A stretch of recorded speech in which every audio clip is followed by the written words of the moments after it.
Elisabeth, Madame Nadeau. Oui, merci Président. Donc nous ne pouvons que souscrire au champ d'action de ce plan de développement de la filière thermale co-construit, comme vous l'avez dit Madame Bonjean, avec les acteurs et largement inspiré des objectifs du cluster acquis au terme.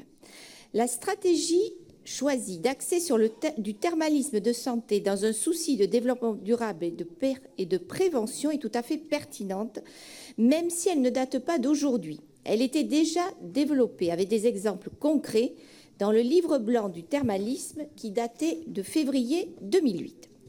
Nous approuvons la mise en œuvre d'une filière universitaire qui existe à Toulouse, si je ne me trompe pas. Et il y a une réelle urgence concernant l'enseignement du thermalisme en faculté de médecine face au déficit en médecins thermo et kinésithérapeutes. Je crois qu'à Dax, il y en a 2 qui partent cette année et vont-ils être renouvelés, vont-ils être remplacés. Cette excellence académique permettra d'asseoir la légitimité de la médecine thermale. Par contre, quand vous dites que le thermalisme se porte bien, que c'est par rapport au scandale ou en opposition au scandale sur les médicaments et l'industrie pharmaceutique, je mettrai un petit bémol et je ne partagerai pas tout à fait votre analyse. Toutefois, quelques remarques et interrogations. D'abord, l'enveloppe budgétaire. Vous me suivez, Président ? Je ne fais que ça. Je regardais simplement la montre, quoi. J'avais peur parce qu'à ce rythme, on y est mercredi matin. J'avais peur qu'on vous lasse un peu avec les bouts. Alors, dans le budget primitif voté en décembre, aucune ligne spécifique pour le thermalisme ne ressort. Tourisme et thermalisme sont liés sur un même chapitre budgétaire, 9,8 millions en fonctionnement et 13,18 en investissement.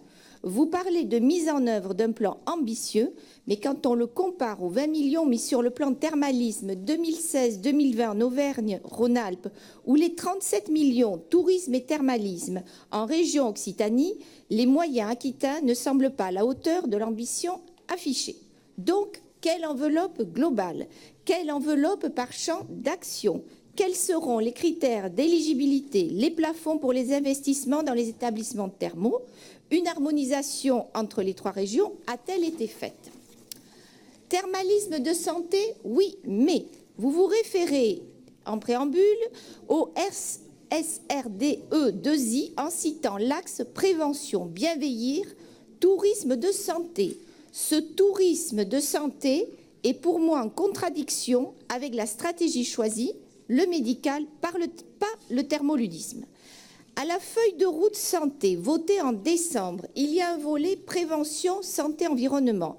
Mais le thermalisme n'est pas évoqué. On le retrouve dans le chapitre innovation et compétitivité des entreprises de santé. La promotion, attention là aussi que les différents partenaires ne lancent pas leur propre campagne. CDT, elle a déjà été faite en 2016 avec la CCI des Landes. CRT, les offices de tourisme, les communautés de communes, d'agglomération, etc. Il existe aussi à Dax une association qui s'occupe de cette promotion. Donc il faudra être vigilant pour avoir un message clair, confortant l'image médicale. Et donc, comme je disais, quant aux études, il y en a beaucoup qui ont été faites. Donc, ça pourra faire une économie si on en fait la synthèse. Les stations thermales, attention à l'effet d'aubaine pour certaines villes. Une piste n'est pas évoquée, c'est assurer les soins de suite. Cette médecine de réhabilitation ou de rééducation peut être aussi pratiquée dans nos établissements thermaux. La cure thermale doit s'inscrire dans le parcours de soins du patient. Il faut une meilleure coordination des prises en charge des curistes en amont et en aval du séjour thermal. Non, et ça fait pas 5 minutes. Mais c'est 4 minutes, chère Marie-Françoise. Je m'en rappelais plus. Ça fait 4 minutes. Il faut élargir, je termine. Il faut élargir. Et on est à l'heure d'été.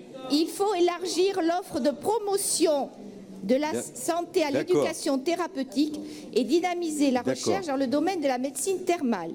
Il s'agit aussi de réfléchir sur les métiers liés à la prévention, tels que l'activité physique adaptée, et faire évoluer l'Institut du thermalisme vers un campus de santé. Le thermalisme a toute sa place dans notre système de soins, surtout s'il fait le choix du véritable service médical rendu aux curistes, s'il touche de nouveaux publics et s'il s'intègre dans une démarche de prévention. Nous voterons donc favorablement.